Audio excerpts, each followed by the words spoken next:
بسم اللہ الرحمن الرحیم۔ شہدا ہم شرمندہ ہیں۔ قسط 20۔ میں دروازے ہی میں کھڑا ہو گیا۔ نانی اماں حیرت سے دیکھنے لگی کہ مجھے ایک دم کیا ہو گیا ہے۔ میری آنکھیں جو خوشی سے چمک رہی تھیں اب ان میں آنسو جمع ہونے لگے۔ کیا ہوا؟ نانی اماں نے حیرت سے پوچھا۔ میں ان کے گلے لگ گیا۔ کچھ نہیں بی بی، آپ کی بہت یاد آ رہی تھی۔ بی بی کمزور اور ضعیف ہو گئی تھی۔ جہاں بھی جاتی میں ان کے پیچھے پیچھے۔ وہ میری زندگی کی سب سے تلخ عید تھی اور ایک ایک دن مشکل سے گزر رہا تھا۔ سب خوش تھے، ملنے ملانے میں مصروف، اور میری آنکھیں اور پاؤں بی بی کے پیچھے پیچھے۔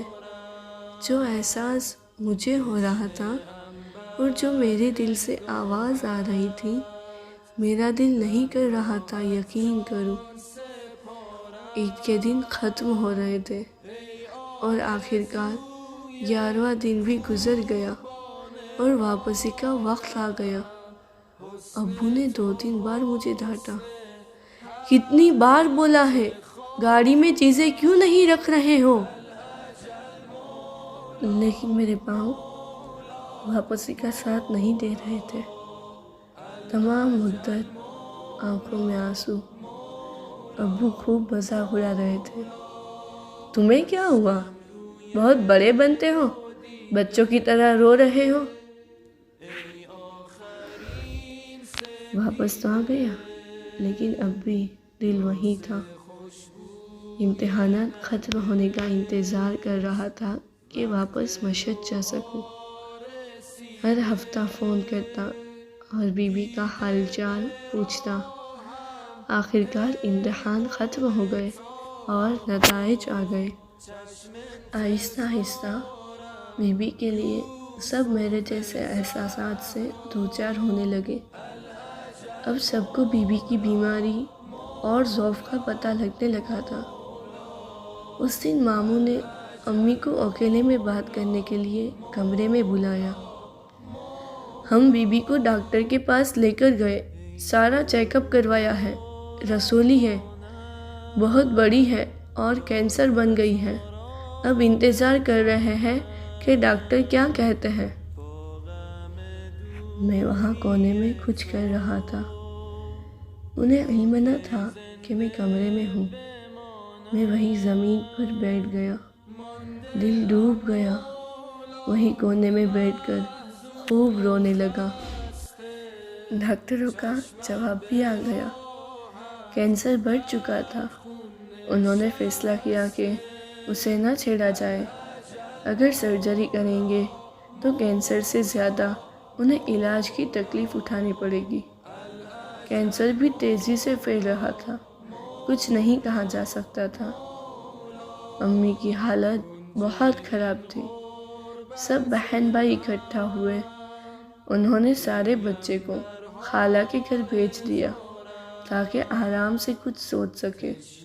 پہلی بار میں موقع کھڑا ہوا کہ میں نہیں جاؤں گا۔ ہمیشہ بچوں کو میں ہی سنبھالتا تھا۔ امی نے بہت کہا، مہران تم بہت مدد کرتے ہو، سنبھال سکتے ہو، لیکن اس بار کسی کی نہ سنی۔ اس ماہ یہی موضوع زیر بحث تھا۔ بی بی کی تیمارداری کے لیے 24 گھنٹے کسی کی ضرورت تھی۔ سب بی بی کی باتیں کر رہے تھے اور ان کی ذمہ داری کی۔ خالہ جان نرس تھی اور ان کے 4 چھوٹے بچے تھے۔ ماموں کی بیوی شادی کے 10 سال بعد حاملہ تھی۔ باقی بہن بھائی میں سے بھی ہر کوئی دوسرے شہر میں تھے۔ بی بی کو 24 گھنٹے کسی کی ضرورت تھی۔ ڈاکٹروں نے 6 مہینے کا وقت دیا تھا۔